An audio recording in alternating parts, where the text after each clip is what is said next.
Hola amigos, soy Manuel Ávila y esto es Espiritualidad y Ciencia.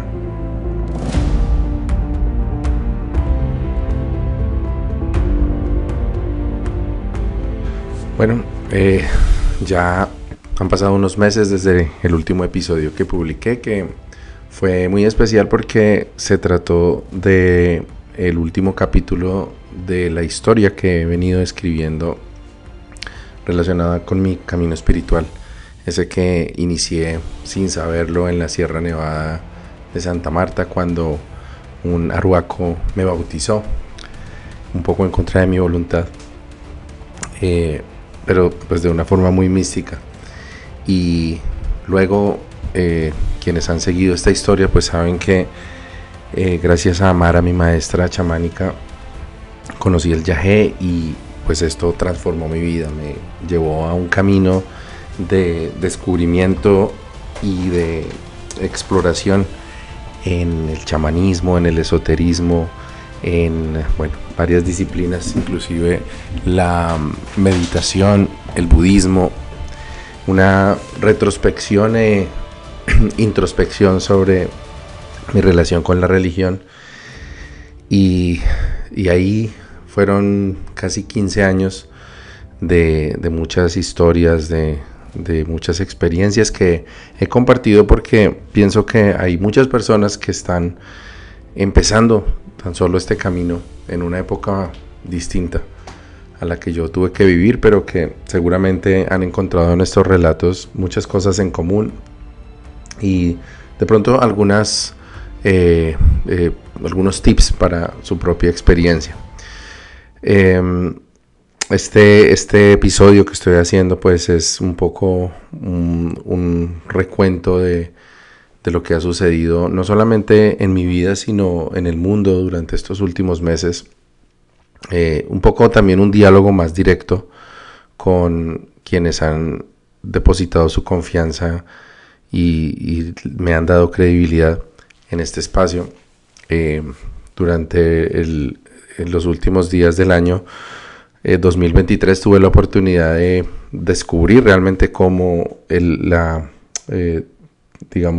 divulgación que ha obtenido este espacio,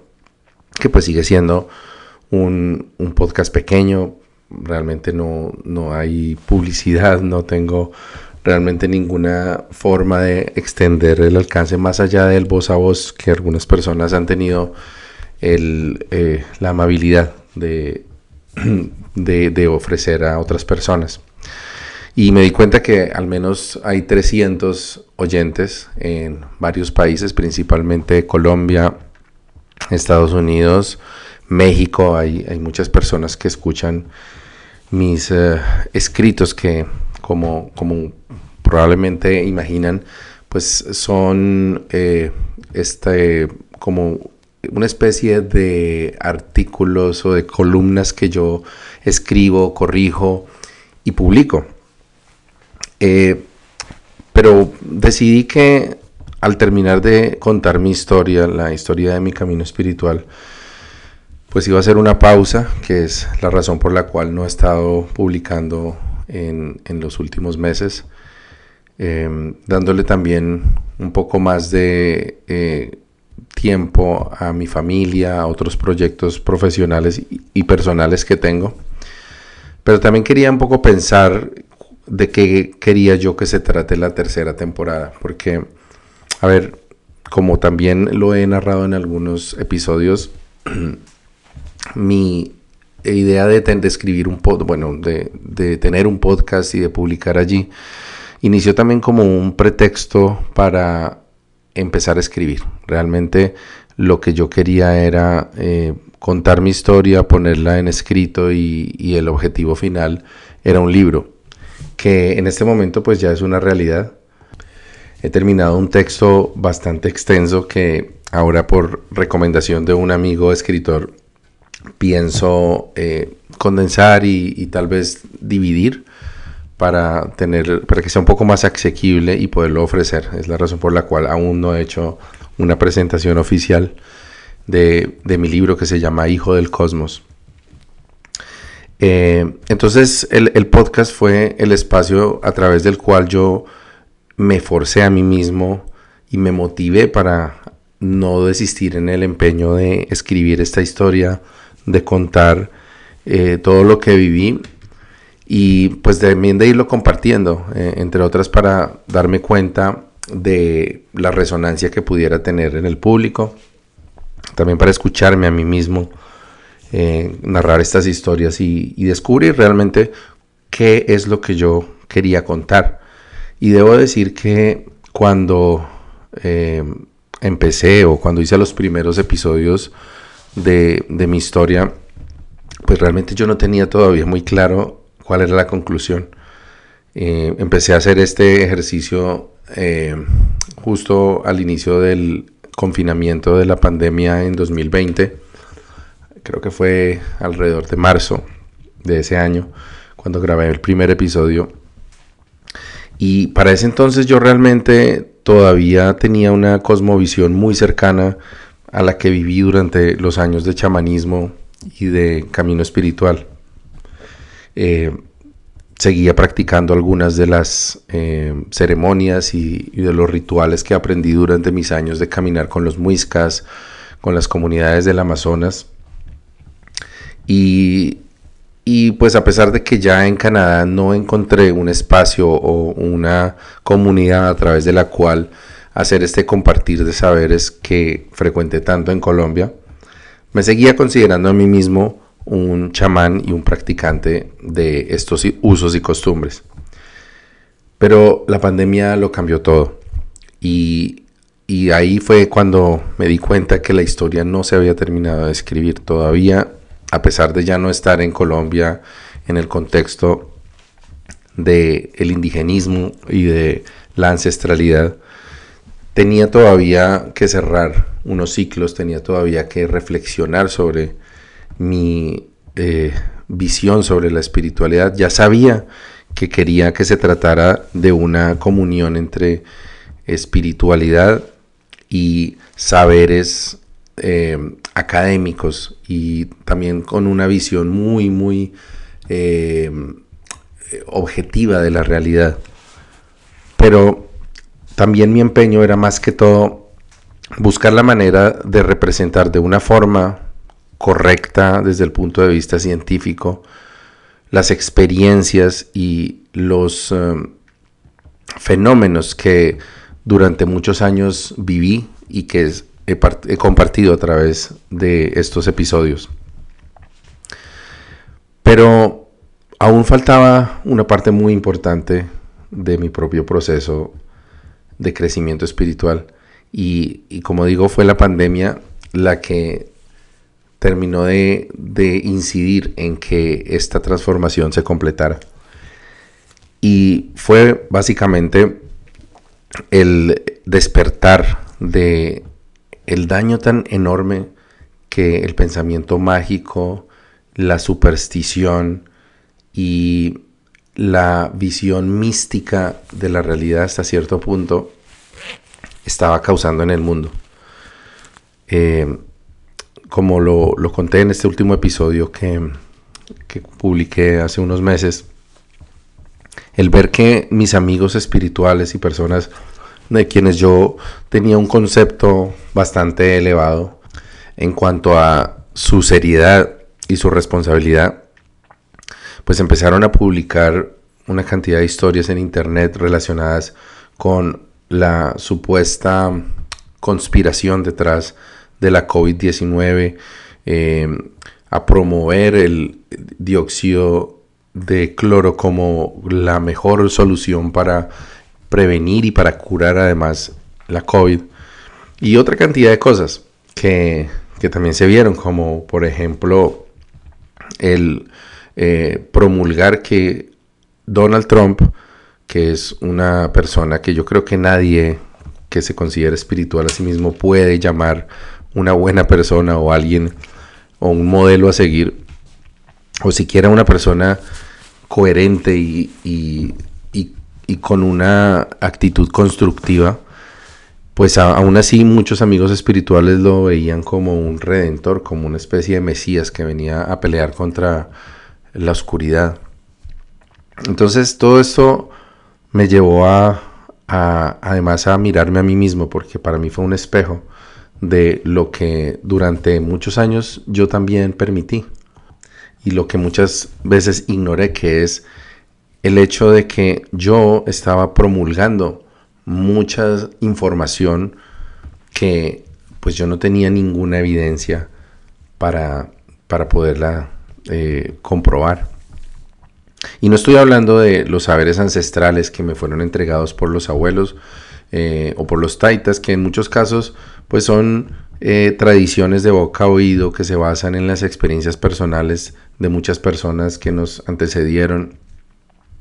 y que en muchos casos también se trata de sabiduría popular, ¿no? Adaptada en el estilo de cada uno, sino a inspiraciones, digámoslo así, que yo tuve,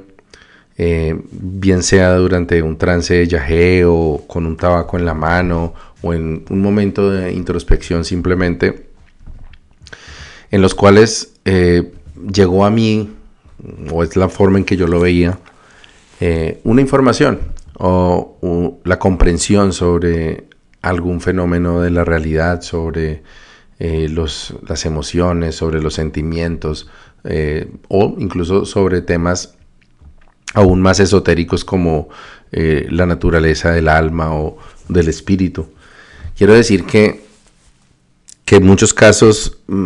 pues me inventé cosas que yo sentía con honestidad que estaban llegando a mí a través de la meditación o a través del uso de las plantas sagradas de una fuente externa, bien sea Dios o el elemental o los espíritus guardianes. Pero en cualquier caso, esta información son cosas que realmente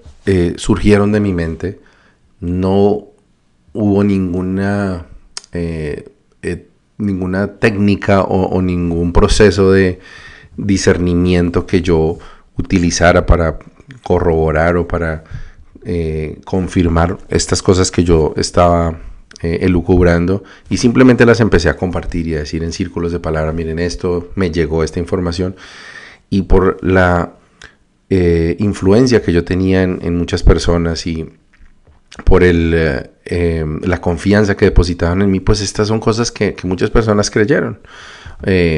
Cuando yo compartí este tipo de información, que recuerdo una muy particular, que fue el hecho de ver a las plantas como seres sintientes, que es algo que se comparte mucho en el ámbito de la ancestralidad. Pero lo que se me ocurrió es que las plantas, para poder ver, para poder sentir, para poder escuchar, nos utilizaban a nosotros, los seres humanos. Así que si estábamos cerca de una planta, y pues también se me ocurrió que como en una especie de esfera de conciencia que rodea la planta, entonces la planta, a través de los seres conscientes que estén en ese círculo de influencia, es capaz de percibir y de sentir y de por ejemplo, ver o escuchar. Y esto es algo que pues suena bonito. Tal vez si lo estás escuchando en este momento puedes inclusive verle algún sentido, ya que, como siempre se dice en estos entornos espirituales, todos somos uno, estamos conectados, pertenecemos a la misma matriz, etcétera. Entonces, pues esta información pudo haber pues calado en muchas personas, y en este momento pues tengo que reconocer que algo así, pues por poético y por imaginativo que sea, pues no corresponde a la realidad, o al menos no hay ninguna información que siquiera se acerque a tener este tipo de conclusión. En otras palabras, lo que quiero decir es que yo experimenté y pude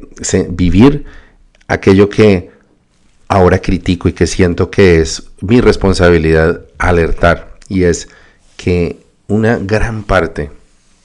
de las enseñanzas que personas que divulgan la espiritualidad, digamos, comparten,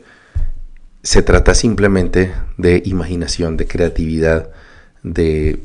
inspiraciones de estas personas que en la mayoría de los casos no tienen ningún sustento. En otros casos pueden ser adaptaciones de información que se ha recogido de libros o de otros divulgadores. Pero no he escuchado a muchas personas hacer este acto de contrición que estoy haciendo en este momento. No he escuchado a abuelos o sabedores, ni tampoco ex sabedores o ex pastores, por ejemplo, en algún momento decir, sí, estas cosas yo me las inventaba. Y bueno, hay una cuota de orgullo, por supuesto, y temor tal vez al rechazo que pueda surgir. Pero creo que también en gran medida hay una tendencia natural de los seres humanos a creer en nuestra propia bondad por encima de todo. Inclusive seres que para muchos pueden considerarse abominables, en su fuero interno es muy probable que muchos hayan creído o crean aún que son buenos, que sus intenciones, por más que sus métodos no sean muy correctos, pues son buenas y que eso los hace buenos en esencia. Y pienso que hay en general, una tendencia también de nuestra sociedad, o al menos de la sociedad en la que yo he vivido, que es occidental, a rechazar y a condenar el error y la equivocación, que es un punto importante que creo que también en algún momento me gustaría tratar. Y es que el error y la equivocación no tienen por qué ser inconscientes, porque nos es fácil reconocer cuando cometemos un error porque no sabíamos, porque no vimos, o porque no se nos ocurrió. Pero también hay errores que son totalmente voluntarios, que cometimos tal vez porque consideramos que eran veniales o porque incluso eran positivos, pero que cuando adquirimos conciencia nos damos cuenta que realmente fue todo un desatino, realmente. Y es lo que en este momento estoy diciendo y proponiendo también para que poco a poco empecemos a hablar ahora sí de la espiritualidad como ciencia, y es la aplicación del método científico en la exploración de lo más íntimo de la persona, que es la conciencia, que es nuestra experiencia interna, nuestra experiencia subjetiva. Y por más que en círculos de palabra en los que participé y de los que dirigí, se hablaba de la importancia de aceptación de la realidad, de el reconocimiento de los errores, pues no es común que uno escuche a una persona en un camino espiritual decir: yo estuve equivocado en mi creencia, a no ser que esa creencia haya sido reemplazada por otra, porque ahí sí es relativamente fácil escuchar de personas que han cambiado un credo por otro, decir: bueno, antes estuve totalmente equivocado, pero ahora en cambio sí tengo la verdad. Y en este caso parecería lo mismo, pero la diferencia es que yo ahora, digamos, en cuanto a estos fenómenos del alma, de la mente humana, no tengo una teoría que haya reemplazado estos otros conocimientos, al menos no una que se base en mi interpretación. Es por eso que yo decidí que para mi camino personal, para mi fuero interno, lo que yo pensaba construir o pienso construir con respecto a la espiritualidad es solamente todo aquello que tiene que ver con el mundo interior, con el mundo de la mente, con el mundo, y no de la mente como cerebro, como sistema funcional, sino como lo que hay dentro de la mente, digámoslo así, de una forma metafísica, digámoslo así, que es los pensamientos, las ideas. Ahí es donde creo que está el campo de acción de la espiritualidad, pero de ahí afuera, en las propias neuronas, en el cerebro, en el aire, en la tierra, ahí creo que debí tener la humildad, y ahora soy consciente de ello, de decir, para poder entender esos fenómenos hay que dedicar mucho tiempo, hay que dedicar una vida completa para entender solamente una pequeña parte de un fenómeno físico, de un fenómeno de la mente. Y los seres humanos no tenemos suficiente tiempo para lograrlo de forma individual. Si yo quisiera entender realmente cómo funciona la mente, el cerebro, digamos, el proceso de pensamiento, tendría que hacer probablemente 6 o 7 años de estudios en neurociencia y luego otros cuantos años en laboratorio, en estudios clínicos, en experimentación, con pacientes, y me llevaría el tiempo que llevo de carrera profesional solamente entender la mente humana. Ahora, si además de eso yo quisiera entender cómo funciona el universo o cómo funciona el mundo subatómico, pues tendría que tener otros 20, otros 30 años para poder entender, y dentro de cada uno de esos campos hay infinidad de elementos y de pequeños saberes que aún requieren también una carrera completa para descifrar. Entonces,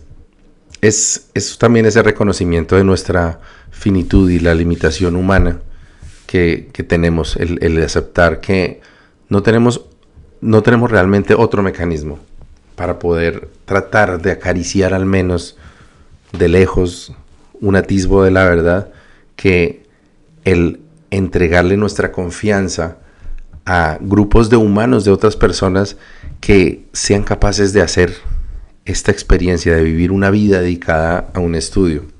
Y esto fue una de las cosas que más me sorprendió durante la pandemia, precisamente, darme cuenta que había muchas personas con la misma o menor información que yo o capacitación que yo en temas como ciencias naturales en general, o bioquímica, farmacéutica, recomendar medicamentos y hablar de la forma en que funciona un compuesto químico en la sangre o en los pulmones, sin ningún respeto por las personas que han dedicado sus vidas a estudiar estos saberes. Y de nuevo, tuve que darme cuenta cómo durante muchos años yo mismo recomendé medicamentos o tratamientos, bueno, no medicamentos químicos, pero digamos los remedios caseros, con total certeza de que sabía de lo que hablaba.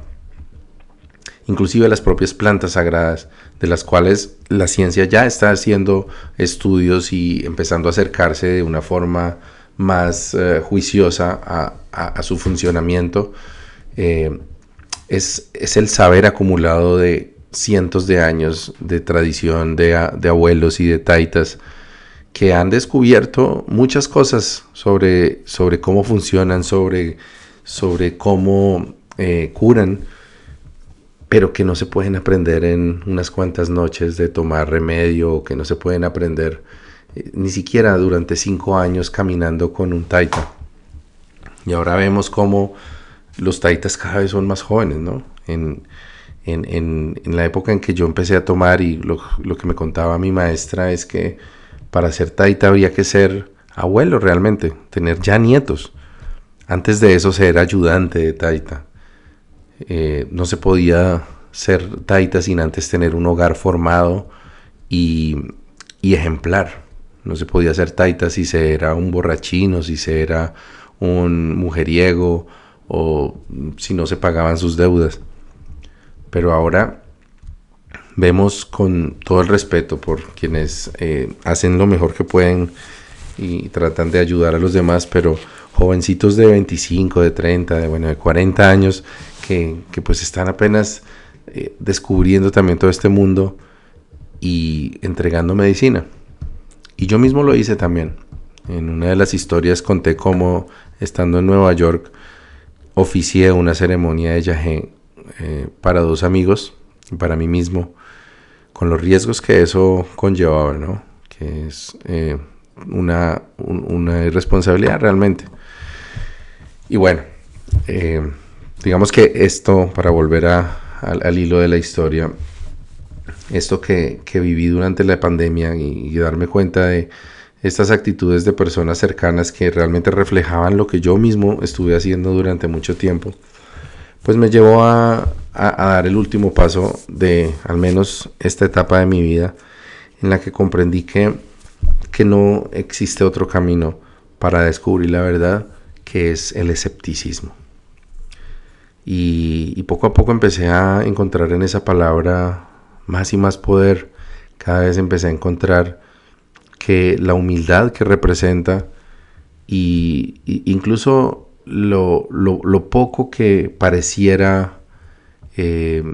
digamos, representar en términos de saber, ¿no? Porque ser escéptico pareciera un no saber, pareciera que reflejara es la ausencia de la capacidad de creer, ¿no? El escepticismo vendría a ser, desde algún punto de vista, lo opuesto a la fe, que desde pequeño se me enseñó es el arte de poder creer sin necesidad de ver. Mientras que el escepticismo es también incorrectamente referido como un sinónimo de dudar. Ser escéptico entonces es simplemente no creer. Pero estudiando cada vez más de forma juiciosa y objetiva, leyendo libros sobre escepticismo y escuchando escépticos también, como mis amigos la guía del universo para escépticos, que es un podcast que empecé a escuchar asiduamente desde hace un par de años, me di cuenta que el escepticismo realmente es la humildad. Y lo vi relacionado con un pasaje del libro que también he referenciado muchas veces, Sapiens, de Yuval Noah Harari, cuando él dice que la revolución del conocimiento durante el periodo que conocemos como la Ilustración, en realidad no fue una revolución del conocimiento, sino una revolución de la ignorancia, porque hasta ese momento todo estaba escrito. No había necesidad de estudiar, no había necesidad de investigar o de experimentar, porque la Biblia nos entregaba toda la información que necesitáramos. Y si la Biblia no lo decía, entonces había un grupo de estudiosos de la Biblia o de monjes que podían, a través de la oración y de su contemplación de esas letras escritas en ese libro inspirado por Dios, decirnos lo que ese libro no nos estaba diciendo. Entonces así como es la forma en la cual se hacían consultas anteriormente, si se quería saber cómo funcionaban, por ejemplo, las estaciones o los cambios climáticos, etcétera, pues se hacía era mirar la Biblia qué decía al respecto, y los sabios decían, bueno, a la luz de lo que dice la Escritura, esto es un fenómeno que obedece a la ausencia de fe o a que hay demasiado pecado en el lugar donde se está observando. Y así funcionaba. Entonces no había necesidad de ningún cambio, no había necesidad de dejar, por ejemplo, de cometer fechorías como las cruzadas o como las torturas o como la Inquisición, porque finalmente pues todo esto se podía derivar del libro sagrado.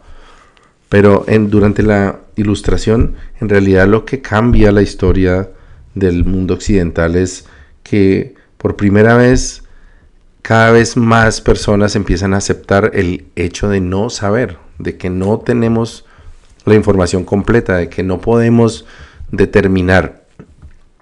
si sabemos realmente algo, a no ser que hayamos dudado y dudado y dudado hasta que las evidencias nos dejen sin ningún lugar a dudas, hasta que no haya ninguna posibilidad de rebatir ese conocimiento. Y ahí es cuando realmente se empieza a hablar de método científico, porque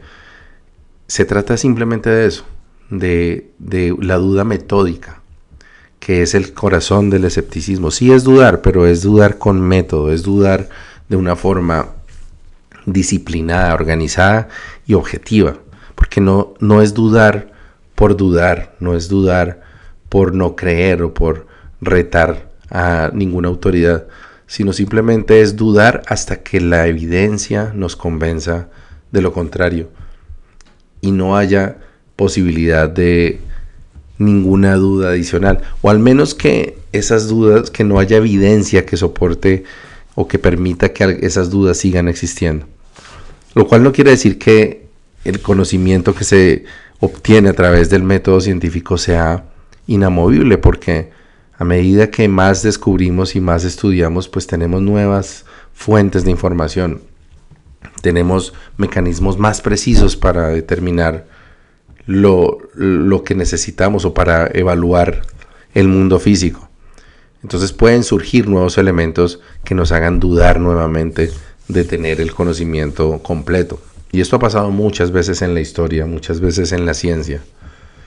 Cuando se hablaba de la física newtoniana, por ejemplo, todas las evidencias mostraban que funcionaba y que era confiable y que era completa. Pero a medida que los telescopios empezaron a tener más precisión y pudimos ver cosas como la órbita de Mercurio, por ejemplo, entonces nos dimos cuenta que ahí faltaba algo, porque había un error en las mediciones, en lo que la física newtoniana predecía con respecto, por ejemplo, al tránsito de Mercurio por el frente del Sol. Y ahí entonces pueden surgir nuevas preguntas. Bueno, entonces, ¿qué es lo que está haciendo que esa órbita no funcione como lo predice la matemática? Y pueden surgir muchas teorías, hasta que finalmente Einstein propone la teoría de la relatividad y esa teoría, esa nueva información termina por explicar un movimiento planetario que hasta ese momento se consideraba errático o inexplicable. Entonces, este ejercicio que les acabo de hacer de un pequeño ejemplo de cómo la ciencia duda y utiliza la evidencia como forma de encontrar el conocimiento, es un poco también simplemente para demostrar lo que yo empecé a sentir que debía hacer con la espiritualidad, y es justamente el utilizar este método para descartar todo aquello que no es espiritualidad, porque aún es mi convicción que la verdadera espiritualidad no puede ser rebatida por la ciencia, y no puede ser rebatida por la ciencia no porque no deba atreverse, sino porque en realidad esté fuera de su campo de acción. Si hay algo que la ciencia es capaz de evaluar y estudiar y determinar, entonces está en su campo. Y la ciencia y el método científico también nos ofrece una variable que considerar en ese caso, y es el hecho de que una teoría sea falsificable. Es decir, si es posible demostrar la falsedad de una teoría, entonces ese es parte del dominio de la ciencia. La existencia de Dios, por ejemplo, que también siempre termina siendo uno de los puntos álgidos del debate entre la ciencia y la espiritualidad, y se dice que por más que la ciencia lo quiera hacer, no va a poder demostrar que Dios no existe. Y es un argumento a favor de el hecho de que la existencia de Dios entonces no es parte del dominio de la ciencia. Y no lo es, no porque la ciencia no sea capaz, sino sencillamente porque no está dentro de la lógica. Ahí sucede como una especie de contradicción de términos, porque el objetivo de la ciencia es demostrar que algo sea falso, y para demostrar que algo sea falso tiene que haber alguna manera de probarlo, tiene que haber algún mecanismo que permita experimentar, medir, o de otra manera encontrar información que esté por fuera de los sesgos de la mente humana. Y la existencia de Dios, que podría ser probada si en algún momento Dios se manifestara, digamos, en el mundo físico y varias personas tuvieran la oportunidad de registrar ese fenómeno a través de mecanismos que no sean rebatibles, porque hay personas que en este momento podrían decirme, no, pero es que ha habido fenómenos como por ejemplo momentos en los que Dios se ha manifestado a un grupo de personas y todos coinciden en que lo vieron y todos coinciden en las cosas que dijo. Sí, pero ¿dónde quedó el registro de eso? Está en la mente de esas personas. Y esas personas bien pudieron haberse puesto de acuerdo para inventar conscientemente, o pudieron sencillamente ser objeto de algo que también es conocido como un fenómeno psiquiátrico o psicológico, que es la histeria colectiva. Inclusive se habla de alucinaciones colectivas, que no quiere decir que las personas realmente lleguen a ver lo mismo, sino que es tan grande su convicción o la convicción de alguien que está en el grupo que logra convencer a otras personas de haber asistido a un fenómeno en particular. De esto también tengo una anécdota, y es una oportunidad en la cual, esto fue en 2007 tal vez, mis padres me invitaron a Boyacá, que es un lugar de peregrinación conocido cerca de Bogotá, porque allí se dice que es un lugar sagrado y hay una basílica o una iglesia muy importante que está consagrada a la Virgen de la Salud. Y fuimos pues con algunas intenciones, particularmente mis padres son muy fervientes de la Virgen como buenos católicos. Y en este sitio, durante la ceremonia, nos dice el párroco que estaba oficiando que en ese momento Dios y la Virgen iban a ejecutar un milagro y que todos seríamos testigos. Obviamente la expectativa aumentó y la sensación de estar a punto de ver algo fuera de lo natural pues me entusiasmó mucho. Y me prometí a mí mismo, igual que me pasó posteriormente muchas veces en experiencias de yagé y experiencias con los grupos indígenas, que dije, voy a ser objetivo, no me voy a dejar convencer. Y bueno, sucedió que estaba el sol radiante en un cielo despejado por encima de la sabana. Serían, creo yo, las 2 o 2:30 de la tarde cuando el sacerdote dijo, miren al cielo, que el sol está danzando para nosotros.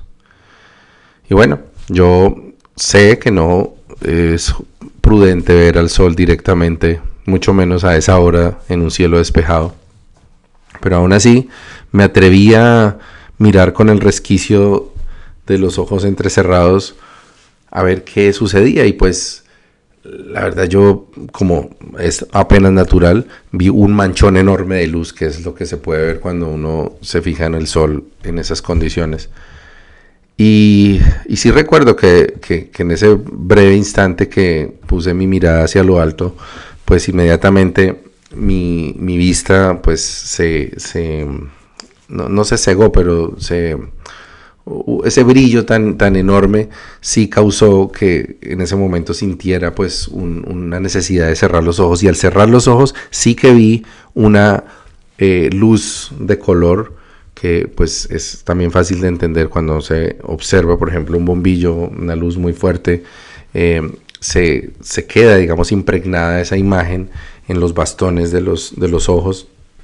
e incluso al cerrarlos pues se ve como un negativo de esa luz, ¿no? Que es usualmente una mancha roja o azul, o verdosa, perdón. Y cuando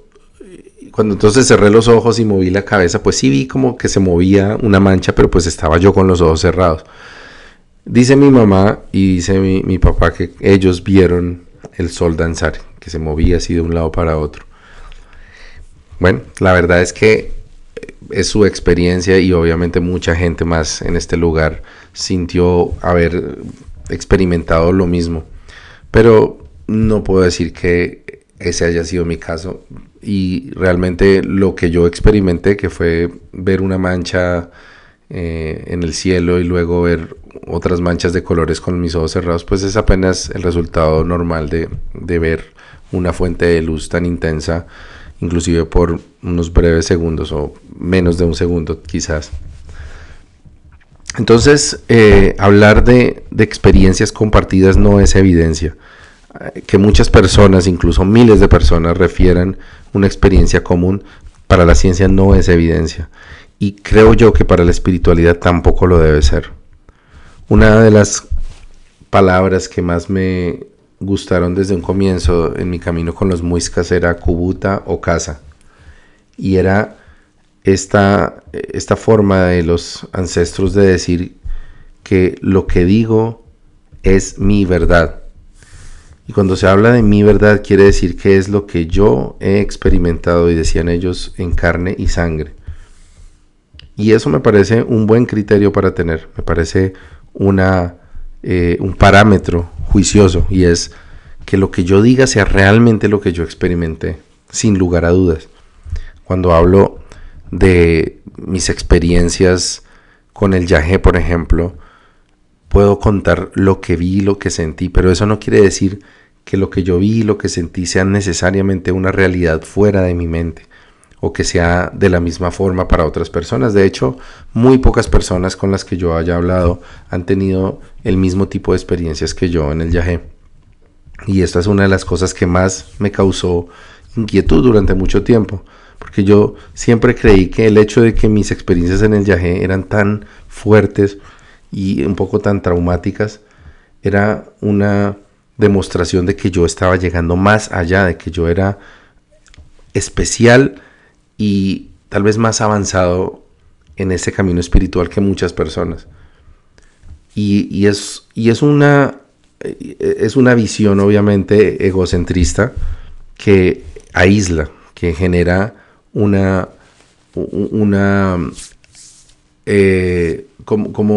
como que te aleja de las otras personas, y eso se puede tomar de muchas formas. Hay personas que toman ese aislamiento de otras personas como un llamado a estar por encima, un llamado a ser líder, por ejemplo. Y esa es una tentación que siempre estuvo ahí, creyendo o creer que el yagé me estaba mostrando cosas que no le mostraba a nadie más. Me hizo sentir muchas veces que iba a ser mi responsabilidad y mi tarea guiar a muchas personas para que tuvieran esas experiencias. Y así lo creí y traté de hacerlo por algún tiempo, pero poco a poco, y sobre todo en los últimos años de la experiencia, me fui sintiendo cada vez más aislado en ese sentido, ya que pues no tuve, no sé si el coraje o la, no sé, como la irresponsabilidad de seguir adelante con este empeño en buscar que otros también tuvieran esa misma experiencia. Entonces me di cuenta que realmente lo único que yo puedo decir es que así fue para mí y que así fue como lo viví, pero no que eso que yo vi y lo que viví sean la realidad que todos los demás pueden en algún momento comprobar. Y si nos fijamos, es exactamente lo mismo que sucede con cualquier otra experiencia de la mente. Con el amor, por ejemplo, el miedo. Todas esas experiencias son tan subjetivas, aunque a la vez también son tan comunes, ¿no? Todos sentimos miedo en algún momento, todos sentimos entusiasmo o emoción, y muchos, ojalá la mayoría, sentimos amor. Pero explicarlo y creer que podemos describirlo, los poetas lo intentan, los músicos escriben sobre ello, y muchos nos identificamos con esas poesías y con esos